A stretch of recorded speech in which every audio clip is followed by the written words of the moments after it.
Hello guys, how are you all? Welcome to Dupik by Areeb. आज हम करने वाले हैं some basic concepts of macroeconomics, जो कि आपका चैप्टर नंबर 1 है क्लास 12th का मैक्रो इकोनॉमिक्स का। So let's start the video. तो सबसे पहले इसके अंदर आपसे पूछ लिया जाता है गुड्स क्या होते हैं। In economics a goods is defined by any physical object man made that could be command a price in the market. यानी कि अगर हम इकोनॉमिक्स के पॉइंट ऑफ व्यू से देखें तो गुड जो होता है वो कोई सा भी आपका फिजिकल ऑब्जेक्ट होता है। ठीक है, कुछ भी चीज़ हो सकती है, आपकी बॉल, बुक, अलमीरा, यानी कि फिजिकल ऑब्जेक्ट होना चाहिए man made that could command a price in the market. यानी कि उसकी मार्केट में कुछ वैल्यू होनी चाहिए। जैसे बॉल है, ठीक है, फिजिकल ऑब्जेक्ट भी है, मैन मेड भी है, और उसकी मार्केट में कुछ प्राइस भी है, जैसे 30 रुपये की बिकती है। और या फिर कुछ भी बुक मान लीजिए, फिजिकल ऑब्जेक्ट है, मैन मेड है और बाज़ार में बिकती है, ठीक है, उसकी भी कुछ वैल्यू है, 200 रुपये, 300 रुपये, ठीक है। And these are the material that satisfy human wants and provide utility. और ये जो चीज़ें होती हैं, यानी ये जो गुड्स होते हैं, वो ह्यूमन वांट्स को सेटिस्फाई करते हैं, यानी कि कंप्लीट करते हैं और उनको यूटिलिटी प्रोवाइड करते हैं, ठीक है।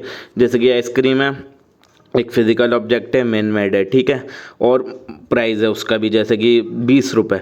और वो अगर हम खाएंगे तो हमारी ह्यूमन वांट, यानी कि हमारा कुछ जो भी दिल कर रहा था वो, कि जैसे कुछ मीठा खा लें या फिर कुछ अच्छा खा लें, वो नीड हमारी सेटिस्फाई होगी और हमें एक यूटिलिटी मिलेगी। तो यही थी आपकी गुड्स की डेफिनेशन। और उसके बाद आते हैं कंजम्पशन गुड्स क्या होते हैं। ये वो फाइनल गुड्स होते हैं जो ह्यूमन की वांट डायरेक्टली सेटिस्फाई करते हैं, ठीक है। जैसे कि वही आ गया कि ये आइसक्रीम हो गया, मिल्क हो गया, ठीक है, घर के अंदर हम इसे यूज़ कर रहे हैं, खा रहे हैं, पी रहे हैं, ठीक है, हम इसको डायरेक्टली यूज़ कर रहे हैं और ये एक तरीके का फाइनल गुड है। तो यही होंगे हमारे कंजम्पशन गुड्स, जो कि हम डायरेक्टली खुद कंज्यूम करें। और उसके बाद आते हैं कैपिटल गुड्स। ये वो गुड्स होते हैं जो हमारे प्रोडक्शन में, यानी और चीज़ का हेल्प में यूज़ करते हैं। कंजम्पशन गुड जो कि हमने खा लिए, खुद ख़त्म कर दिए या फिर यूज़ करके एंड कर दिया उनको। और कैपिटल गुड्स वो होते हैं जिनको हमने यूज़ नहीं करा, बल्कि उनसे और फर्दर प्रोडक्शन करा और ज़्यादा नई चीज़ें बनाई, ठीक है। ये इनका यूज़ होता है और ज़्यादा इनकम जनरेट करने के लिए। जैसे कि एक प्रोड्यूसर है, उसके लिए प्लांट और मशीनरी, उसके लिए क्या हो गई, एक कैपिटल गुड हो गई। प्लांट और मशीनरी भी हमारा एक फिजिकल ऑब्जेक्ट है और उसकी भी प्राइस है, बट वो क्या हमारे फाइनल यूज़ के लिए आ रहे हैं? नहीं, उसका यूज़ क्या है कि हम और नई चीज़ें बना रहे हैं, ठीक है, उससे हम कुछ भी नया प्रोडक्ट बना रहे हैं। तो ये हमारा एक तरीके का कैपिटल गुड होगा कि जो हमारा फर्दर और ज़्यादा इनकम जनरेट करने में मदद करे, ठीक है। और उसके बाद होगा फाइनल गुड्स, ठीक है। The final goods are those goods which are use either or final consumption or for investment. ये फाइनल गुड्स वो होते हैं जो कि फाइनल कंजम्पशन में यूज़ होते हैं, बिल्कुल लास्ट यूज़ जो होता है वही आपके फाइनल गुड्स आएंगे। जैसे कि जो भी जिस चीज़ का आखिरी यूज़ हो रहा है, जैसे हाउस होल्ड में मिल्क हो गया, आइसक्रीम हो गया। ये आइसक्रीम शुरू से आइसक्रीम तो नहीं थी, उसके अंदर बहुत ज़्यादा अलग अलग कंपोनेंट थे जो कि मिक्स होकर आइसक्रीम बनी, ठीक है। तो जो एंड में लास्ट में जो प्रोडक्ट बना और जो यूज़ किया गया है, जैसे आइसक्रीम बनी बहुत सारी अंदर चीज़ों से मिला कर, टी शर्ट्स बनी, पहले कपड़ा आया, स्टिचिंग हुई, ठीक है, और सब चीज़ें बनी उसकी। तो फिर जो हमने लास्ट में यूज़ करा ना गुड, वही होगा हमारा फाइनल गुड। और इंटरमीडिएट गुड वो होते हैं जो कि हमारा रॉ मटेरियल होता है, ठीक है। मान लीजिए कि एक हम बाज़ार से कपड़ा लाए, तो जो कपड़ा लाए बेचने के लिए, हम एक टेलर हैं और हम बाज़ार से कपड़ा लाए, वो कपड़ा हमारे लिए होगा इंटरमीडिएट गुड। और जब कपड़े से हमने वो सी दिया और उसकी शर्ट बना दी और बाज़ार में बेच दी, और जिस बंदे ने वो खरीदी और पहनी, ठीक है, तो वो जिस बंदे ने भी पहनी ना, वो होगा फाइनल गुड उसके लिए। शर्ट हो गई फाइनल गुड, और जो हम उसके लिए कपड़ा लाए थे वो होगा हमारे लिए intermediate good. This good do not fulfil need of man directly. उसके बाद आती है इन्वेस्टमेंट। क्या होती है? आप अपने फिजिकल स्टॉक ऑफ कैपिटल में कुछ भी चीज़ जो ऐड करते हैं, एडिशन होता है, वो आती है आपकी इन्वेस्टमेंट होती है। कैपिटल फॉर्म हो रही है आपकी, यानी कि आप पैसा इन्वेस्ट कर रहे हैं, या फिर जो भी आपकी फिजिकल स्टॉक ऑफ कैपिटल अगर आपका बढ़ रहा है ना, एडिशन हो रहा है उसमें, तो वही आपकी इन्वेस्टमेंट कहलाएगा।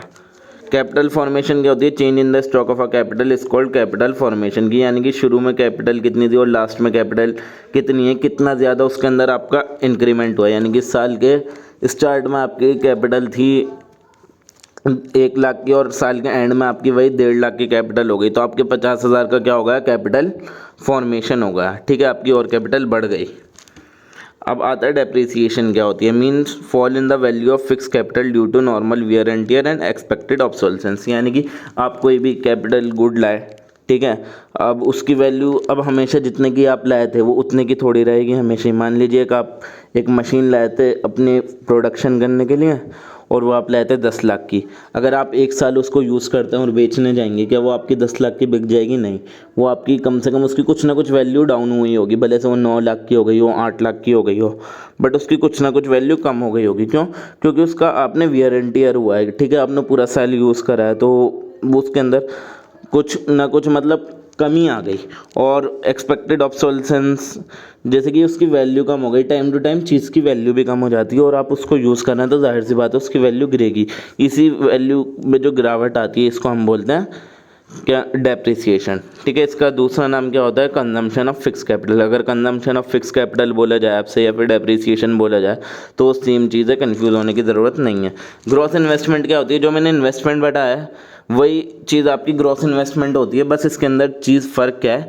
डेप्रिसिएशन इंक्लूड होती है। अगर इन्वेस्टमेंट के अंदर हम डेप्रिसिएशन इंक्लूड कर दें या फिर ऐड कर दें तो आपकी इन्वेस्टमेंट क्या कहलाई जाएगी? Gross investment. और अगर हम ग्रॉस इन्वेस्टमेंट के अंदर से अपनी डेप्रिसिएशन हटा दें, ठीक है, तो आपकी क्या कहलाई जाएगी? नेट इन्वेस्टमेंट कहलाई जाएगी। तो यही आपका डिफरेंस था ग्रॉस इन्वेस्टमेंट में और नेट इन्वेस्टमेंट में। अब जो चीज़ आती है वो होती है स्टॉक्स और फ्लोज में डिफरेंस। स्टॉक्स और फ्लोज दोनों ही आपके वेरिएबल हैं, ठीक है, बट दोनों में फ़र्क क्या है? वो जो आपके स्टॉक है, ठीक है, उसका variables whose magnitude is measure at a particular point of time. ठीक है, ये वो वेरिएबल हैं जिनका मैग्नीट्यूड हम पार्टिकुलर पॉइंट ऑफ टाइम पर कैलकुलेट करते हैं।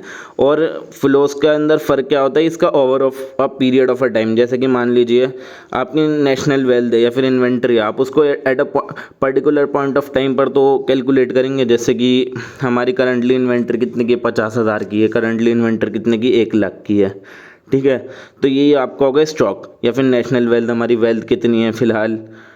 तो जो जिस चीज़ को आप at a particular point of time पर रिकॉर्ड कर रहे हैं वही सारे वेरिएबल आपके कहलाए जाएंगे स्टॉक वेरिएबल। और फ्लो वेरिएबल्स वो वेरिएबल्स होंगे जो आप एक पूरा over a period of time पर कैलकुलेट करें। जैसे नेशनल इनकम, अब इनकम जो होगी नेशनल इनकम वो आप एक दिन की या फिर 2 दिन की थोड़ी इंक्लूड करेंगे, ये पूरे एक साल की होगी। ठीक है, कि आपकी पूरे ओवर अ ईयर आपकी नेशनल इनकम क्या हुई है, या फिर चेंज इन स्टॉक। जब आप स्टॉक का चेंज देखने जाएंगे तो आप एक दिन का थोड़ी देखेंगे कि सुबह क्या था, शाम को क्या था, इतना नहीं देखना होता, पूरे साल का देखते हैं कि साल के स्टार्टिंग में आपका स्टॉक क्या था और साल के जब एंड हो रहा है तो अब आपका स्टॉक क्या है। ठीक है, तो यही होगा आपका स्टॉक्स और फ्लो में फ़र्क, कि स्टॉक जो है eight a particular point of time record करे जाते हैं, देखे जाते हैं, और फ्लोज जो हैं वो over a period of time calculate करे जाते हैं। अब सर्कुलर फ्लो ऑफ इनकम क्या होता है? It refer to the continuous flow of good and services and money income among different sector in the economy. यानी कि एक हमारा सर्विसेज और मनी का जो है ना एक तरीके से सर्कुलर फ्लो है पूरी इकोनॉमी के अंदर। ठीक है, ये जो हमारे गुड्स हैं, सर्विसेज हैं और मनी है, ये एक दूसरे की तरफ घूम रहा है। It is circular in nature. It has neither any and और नॉर एनी बिगनिंग पॉइंट। यानी कि इसका ना तो कोई हमारा एंड है और ना कोई शुरुआत है। ठीक है, अब लीकेज क्या होती है? ये लीकेज होती है, it is the amount of money which is withdrawn from circular flow of income. यानी कि सर्कुलर फ्लो ऑफ इनकम चल रहा है, एक इंसान दूसरे को गुड दे रहा है, वो उसके बदले में उसको मनी दे रहा है, फिर आगे वो किसी को सर्विस प्रोवाइड कर रहा है, वो उससे मनी दे रहा है। मतलब एक्सचेंज में एक्सचेंज यही होता रहता है कि आप किसी को पैसा देते हैं, फिर वो आगे किसी और को पैसा देगा। ठीक है, वो कोई सामने वाला किसी गुड्स के लिए पैसा देगा, फिर वो सामने वाले किसी सर्विस के लिए पैसा देगा। ऐसी सोसाइटी में जो है ना पैसा घूमता रहता है। ठीक है, कोई इंसान गुड्स के लिए पे करता है, कोई इंसान सर्विसेज के लिए पे करता है, तो यही पैसा आपका घूमता रहता है पूरी आपकी इकोनॉमी के अंदर। तो इसी को हम सर्कुलर फ्लो ऑफ इनकम कहते हैं। अब इसके अंदर से लीकेज किसे कहते हैं? ये वो पैसा होता है जो इस सर्कुलर फ्लो से हट जाता है। ठीक है, निकाल लिया जाता है, विड्रॉ कर लिया जाता है, यही पैसा आपका कहलाया जाता है लीकेज। जैसे कि टैक्सेस हो गए, सेविंग एंड इम्पोर्ट वगैरह, ये सब चीज़ें क्या हो गई आपकी हटा ली एकदम। मान लीजिए टैक्स आपने पे कर दिया किसी इंसान ने, तो वो हट के किसके पास चले गया? गवर्नमेंट के पास चला गया, तो वो अमाउंट क्या हो गई? कम हो गई। तो इसी को हम बोलेंगे लीकेज, की सर्कुलर फ्लो ऑफ इनकम में से विड्रॉ कर लिया हमने। इससे क्या होता है? Reduce aggregate demand and the level of income. ये लेवल ऑफ इनकम और एग्रीगेट डिमांड दोनों को कम कर देती है। इंजेक्शन हो जाएगा लीकेज का उल्टा।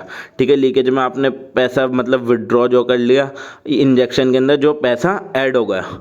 ठीक है, जैसे कि गवर्नमेंट ने कुछ एक्सपेंस करा, इन्वेस्ट करा, एक्सपोर्ट्स करे, तो उससे क्या होगा, आपका सर्कुलर फ्लो में एडिशन होगा, सर्कुलर फ्लो ऑफ इनकम में एडिशन होगा। तो इसी को हम बोलेंगे इंजेक्शन। लीकेज का मतलब क्या हो गया, withdraw from circular flow of income. और इंजेक्शन का मतलब क्या होगा, addition to the circular flow of income. Economic territory क्या होती है, ये वो जियोग्राफिकल टेरिटरी होती है administered by government which person good and capital circulate freely, यानी कि एक ऐसी डोमेस्टिक टेरिटरी जो कि सरकार ने डिफाइन कर रखी है हमारी जियोग्राफिकल टेरिटरी के अंदर ही अंदर, जिसके अंदर इंसान हो, गुड्स हो या फिर कैपिटल हो, वो फ्रीली सर्कुलेट करते हैं बिना किसी रुकावट के।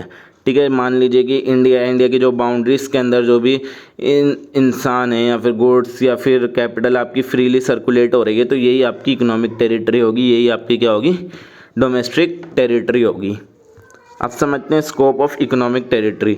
Political frontier include territorial water and air space, यानी कि जितने भी टेरिटोरियल वाटर्स हैं और एयर स्पेस हैं वो इसके अंदर इंक्लूड होंगे।